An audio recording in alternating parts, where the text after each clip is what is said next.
Hello. Hello. हाँ madam. नमस्कार sir. नमस्कार नमस्कार।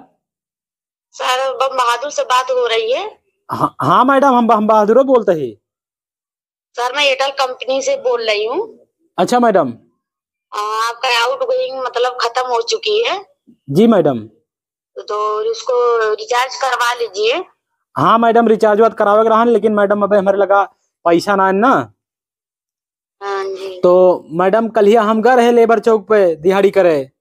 हाँ जी। तो कल 350 रुपया शाम का मिली रही हमका। हाँ जी। लेकिन मैडम 150 हम ले ले सरसों वाला तेल।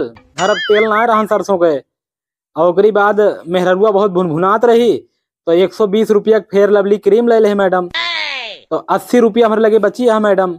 और अब देखा कोनो दिन दिहाड़ी वहाड़ी लागे तो फिर रिचार्जो करावे का है मैडम, का बताई। बहुत परेशान है गरीब मनई। हाँ जी। कहा दी मैडम। हाँ जी बोलिए सर। आपके पास पैसा हो तो मैडम रिचार्जो हमारे के मैं कह दिए। और हम जो ना है आपका पैसा अगले महीने में वापस कर देम ना। सर ऐसे नहीं होता है ना, हम भी देखो कंपनी में जॉब कर रहे हैं, तो तो मैं। ऐसे नहीं हो पाएगा ना। अच्छा, इतना ना हो पाया मैडम। नहीं सर ऐसे नहीं हो पाएगा। चले ठीक है फिर मैडम, जब फिर हमारे लगे हुए तो हम करवा लेबे। ठीक है सर, ठीक ठीक, है। नमस्कार मैडम। नमस्कार सर।